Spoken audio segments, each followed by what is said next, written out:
बिस्मिल्लाहिर्रहमानिर्रहीम। मैं हूँ ताहिर अली कलवड़ और आज का हमारा टॉपिक है कॉम्पटन इफ़ेक्ट।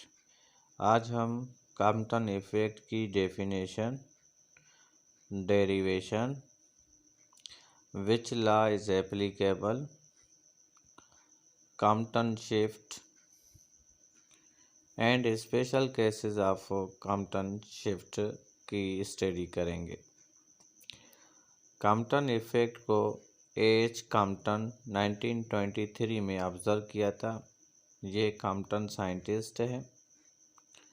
इसने ये ऑब्ज़र्व किया था कि जब रेडिएशन फॉल होते हैं रेस्ट इलेक्ट्रॉन के ऊपर तो वो स्कैटर्ड हो जाते हैं। स्कैटर्ड जो रेडिएशन होते हैं उनकी जो फ्रीक्वेंसी होती है वो कम होती है इंसिडेंट रेडिएशन से।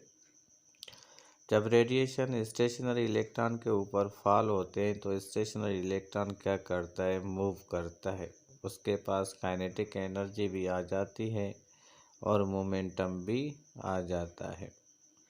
इसको हम इस डेफिनेशन से एक्सप्लेन कर रहे हैं। कॉम्पटन इफ़ेक्ट की पहली डेफिनेशन है, when radiation fall on a stationary electron these are scattered. The scattered radiation has less frequency than incident radiation is called Compton effect.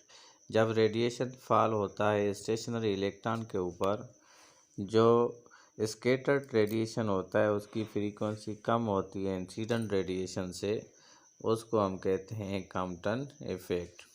इसकी दूसरी डेफिनेशन है, ऐसा फेनामेना जिसमें स्कैटर्ड फोटॉन की वेवलेंथ ज़्यादा हो इंसिडेंट फोटॉन से, इस फेनामेना को हम कॉम्पटन इफ़ेक्ट कहते हैं। अभी हम इसकी डेफिनेशन इस ग्राफ के ज़रिए जो है समझने की कोशिश करते हैं। इस ग्राफ में एक एक्सरेज रेडिएशन है और एक इलेक्ट्रॉन है। जब एक्सरेज रेडिएशन के इलेक्ट्रॉन के ऊपर फॉल होता है तो क्या इफ़ेक्ट होते हैं। एक्सरेज के पास, इस एक्सरेज को कहते हैं इंसिडेंट एक्सरे, और इंसिडेंट एक्सरेज के पास क्या क्या चीज़ें होती है और रेस्ट इलेक्ट्रॉन के पास क्या क्या चीज़ें होती है, इसको हम एक्सप्लेन करते हैं।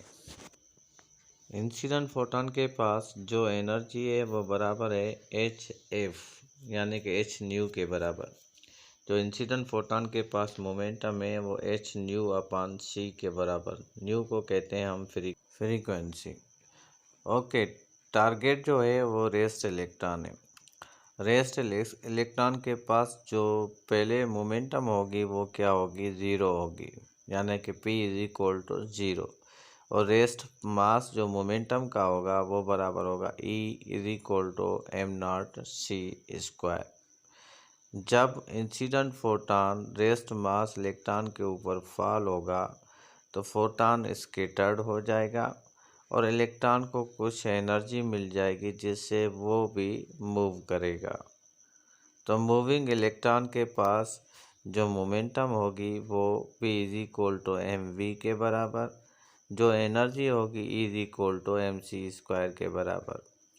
जो स्कैटर्ड फोटॉन होगा उसके पास जो एनर्जी होगी वो E = hf2, यानी कि h⁻², और जो मोमेंटम होगी P = hf2/c, यानी कि h⁻²/c के बराबर होगा। जो स्कैटर्ड फोटॉन होगा वो भी एंगल बनाएगा, जो इलेक्ट्रॉन होगा वो भी एंगल बनाएगा। Energy and momentum of incident photon. Energy of incident photon E = hf1 and momentum of incident photon P = hf1/c. Energy and momentum of stationary electrons. Energy E = m0c² and momentum P = 0. Energy and momentum of scattered photon. Energy E = hf2 and momentum P = hf2/c. Energy and momentum of moving electron E = mc² and P = mv. Compton effect में दो law applicable होते हैं, law of conservation of energy and law of conservation of momentum. अभी हम law of conservation of energy को solve करते हैं। According to law of conservation of energy, total energy remains constant. इसका मतलब ये है कि total energy before collision is equal to total energy after collision. Energy of photon plus energy of electron is equal to energy of photon plus energy of electron. Energy of photon बराबर है HF1 plus energy of electron है m0 c square is equal to energy of photon HF2 plus energy of electron है mc square। अभी हम frequency वाले frequency के साथ रखेंगे, मास वाले मास के साथ रखेंगे, फिर कॉमन निकाल के इसकी इक्वेशन बनेगी HF1 minus F2 is equal to C square common m minus m0। ये इक्वेशन नंबर फर्स्ट है। According to law of conservation of momentum, momentum of photon plus momentum of electron is equal to momentum of photon plus momentum of electron. Momentum of photon जो है HF1 upon C cos theta plus momentum of electron, initially momentum electron की 0 के बराबर होती है। Momentum of photon HF2 upon cos theta और उसके बाद मोमेंटम इलेक्ट्रॉन की mv कॉस फाई के बराबर होती है। अब conservation of momentum perpendicular to the initial direction of motion of photon.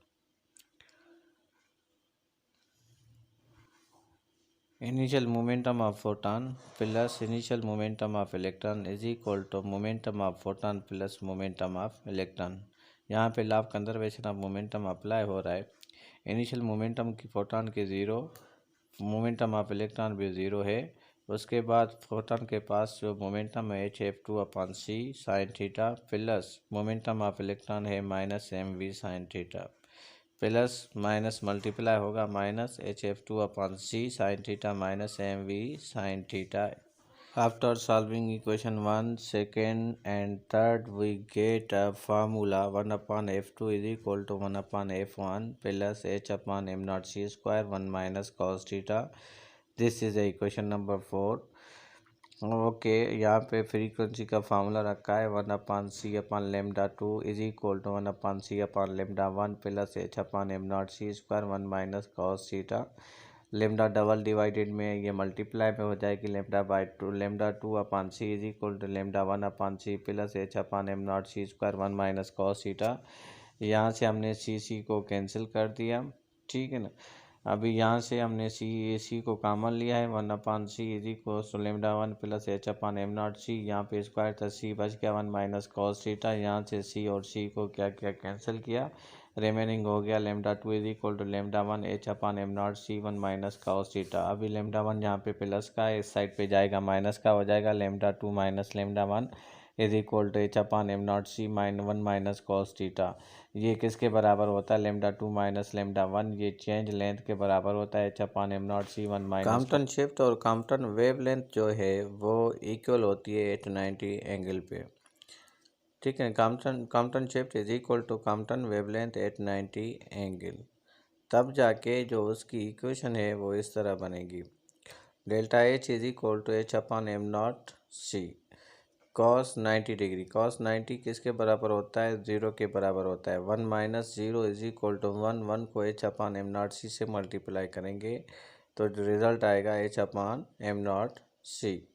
अभी हम क्या करेंगे कि h जो है वो प्लांस कांस्टेंट है, h जो है वो प्लांस कांस्टेंट है, उसका वैल्यू है 6.63 इंटू 10⁻34। m0 जो है मास ऑफ इलेक्ट्रॉन 9.11 इंटू 10⁻31 और सी स्पीड ऑफ लाइट 3 इंटू 10⁻8। इन सब को मल्टीप्लाई और डिवाइड करेंगे, रिजल्ट आएगा 2.43 इंटू 10⁻12 मीटर। ये वैल्यू जो है वो कॉम्पटन वेवलेंथ का है। अभी हम कॉम्पटन शिफ्ट को डिफाइन करेंगे। कॉम्पटन शिफ्ट की जो डेफिनेशन है वो difference between the wavelength of scattered photon and incident photon is called Compton shift. जो डिफरेंस होता है किन किन वेवलेंथ के दरमियान, स्कैटर्ड फोटॉन और इंसिडेंट फोटॉन की वेवलेंथ के दरमियान, उसको कहते हैं कॉम्पटन शिफ्ट, और जो बराबर होता है एच अपॉन m0 c के। Special cases of Compton effect 3 cases हैं। उस केसेस में ये बताया गया है कि किस एंगल पे कॉम्पटन शिफ्ट मिनिमम होगा, मैक्सिमम होगा और ज़ीरो होगा।